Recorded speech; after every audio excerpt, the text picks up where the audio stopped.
আমার ছেলের কি নেই বলুন তো? টাকা পয়সা, জ্ঞান, বুদ্ধি, কথাবার্তা বলার ধরন, সৌন্দর্য, মানে এগুলো ছাড়া তো সবই আছে আমার ছেলে। হ্যাঁ, তারপর আপনি না বলে দিচ্ছেন। হ্যালো, আপনারা কি পাত্রের জন্য অ্যাড দিয়েছিলেন? না না না না, আমি পাত্রের বাবা। আচ্ছা, আপনার মেয়ে কি করে জানতে পারি? টিচার। শুনেছো, টিচার পেয়ে গেছি। হ্যাঁ, আসলে ওই যে আমার বাচ্চার জন্য টিচারই খুঁজছিলাম আর কি।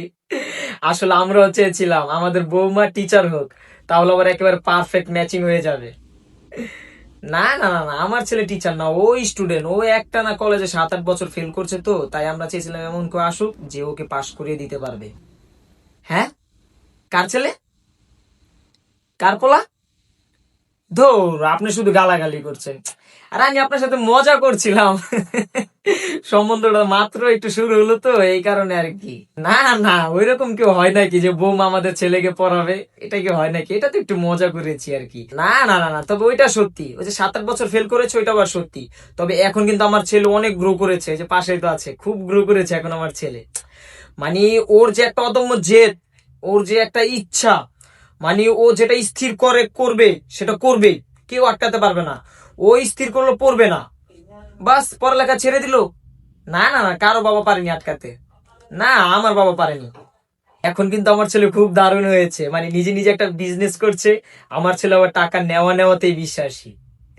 মানে ও টাকার বিনিময়ে লোকদেরকে টিচারের জব পাইয়ে দেয়। আপনার মেয়েও তো কাউকে না কাউকে টাকা দিয়ে জব পেয়েছে, তাই না? কি? কি করে পেলো? নিজে নিজে উপরে জব পাওয়া যায়? টাকা ছাড়া? টাকা ছাড়া জব পাওয়া যায় নিজে নিজে পড়ো? তোর দুষ্টু, তুই বলবি না। আসলে আমি জানতাম না তো, তাহলে বেচারাকে কি কষ্টটাই না করতে হয়েছে, আমার ছেলেকে পায়নি। আমার ছেলেকে পেলে তো আবার টাকা দিয়ে করে দিতে পারতো আর কি, এত কষ্ট করতে হতো না। তো কি ভাবলেন এতক্ষণ কথাবার্তা বলে? মানে সম্বন্ধটা এগোনো যাক নাকি, দেখাশোনা হোক। তবে আমার একটা সাজেশন আছে, শুনুন শুনুন। মানে আমি চাইছি আগে বিয়ে শাদীটা হয়ে যাক, তারপর না হয় দেখাশোনা হোক। হ্যাঁ, কার ছেলে? কার পোলা? এই, আপনি শুধু গালাগালি করছেন। আপনি এত গালাগালি করেন, আমি তো একটু মজা করছিলাম আপনার সাথে আর কি। মজাও বুঝে না। হ্যাঁ, তো বলুন আপনার ডিসিশনটা কি? ও আচ্ছা, টাইম। না, টাইম আপনি যথেষ্ট টাইম নিন, সমস্যা নেই। যথেষ্ট টাইম নিন, যত টাইম নেবেন নেন। কিন্তু আমাকে ডিসিশনটা 1 মিনিটের ভিতরেই জানান। কি? মুখের উপর না বলে দিচ্ছেন? দেখুন, এরকম সুযোগ কিন্তু পাবেন না সব সময়। মানে আপনার মেয়েকে আমার ছেলে যদি চায় তাহলে কিন্তু হেড মাস্টারও বানিয়ে দিতে পারেন। বানিয়ে দিবি না? হ্যাঁ হ্যাঁ, বানিয়ে দিবে বলছে। কি?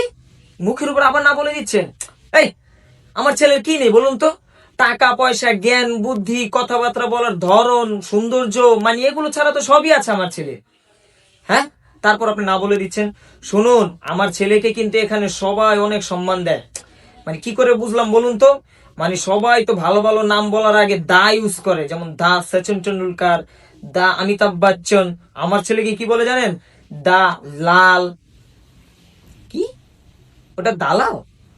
ওটা দালাল?